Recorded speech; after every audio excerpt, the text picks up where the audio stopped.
ఆ రోజు రాత్రి స్వాతి నిద్రపోలేకపోయింది. అసలక్కడ ఏం జరిగింది? ఆ గొంతు ఎవరిది? ఆ ఇంట్లో నిజంగా ఏమైనా ఉందా? అలా ఎంత ఆలోచించినా ఆమెకి ఏమీ అర్థం కాలేదు.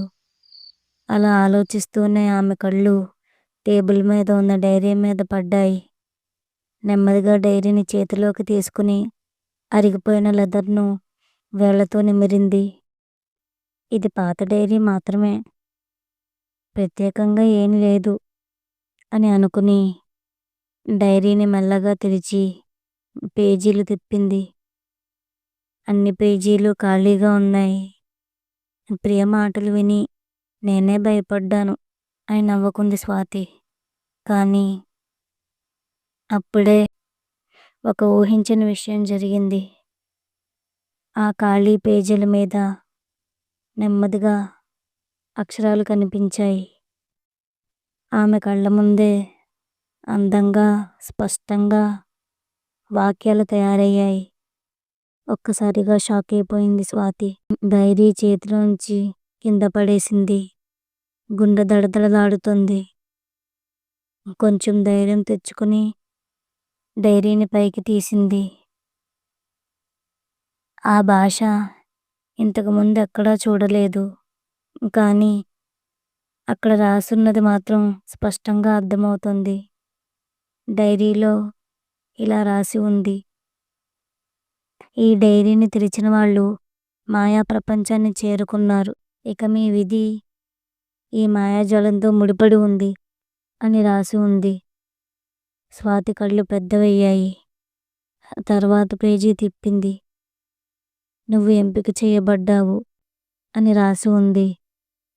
స్వాతి ఆశ్చర్యంతో స్ట్రేంజ్ అని అనుకుంది.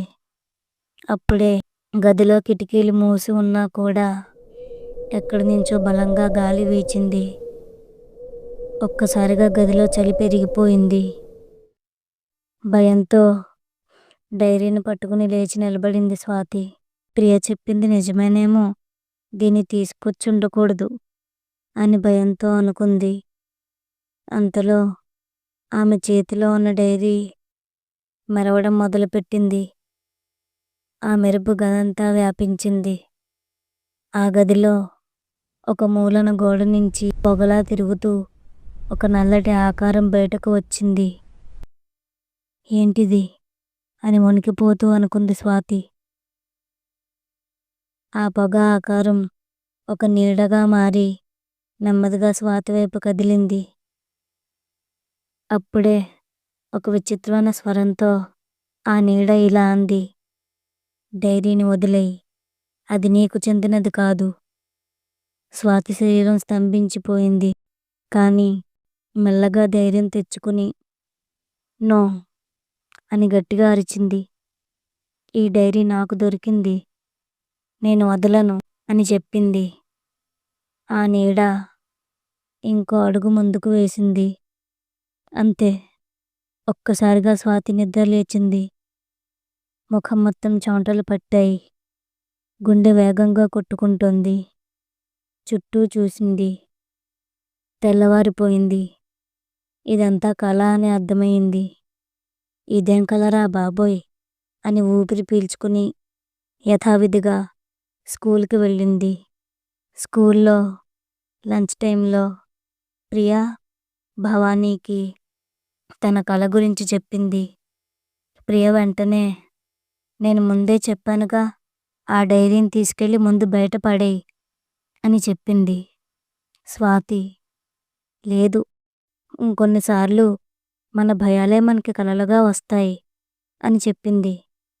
భవానీ కూడా అనుమానంగా చూస్తూ, ఎందుకైనా మంచిది, ఆ డైరీని తీసుకెళ్ళి బయట పాడేయి అని చెప్పింది. సాయంత్రం ఇంటికి వెళ్ళే దారిలో స్వాతి ఆ డైరీని కుప్పతొట్టులో పడేసింది. రాత్రి భోజనం చేసి నిద్రపోయింది. అర్ధరాత్రి దాహం వేయడంతో నీళ్లు తాగడం కోసం లేచింది స్వాతి. నీళ్లు తాగి గదికి తిరిగి రాగానే అక్కడ చూసిన దృశ్యానికి ఆమె గుండె ఆగినంత పని అయింది. ఆమె బయట పడేసిన డైరీ ఆమె మంచం మీద ఉంది. ఆశ్చర్యంతో స్వాతి, నేను దీన్ని బయట పడేశాను కదా! ఇది ఇక్కడికెలా వచ్చింది? అని అనుకుని వణుకుతున్న చేతులతో డైరీని తీసుకుంది. అందులో ఒకే ఒక్క వాక్యం ఆమె గుండె జల్లుమంది. విధి నుంచి తప్పించుకోలేవు. డైరీ ఇప్పుడు నీది.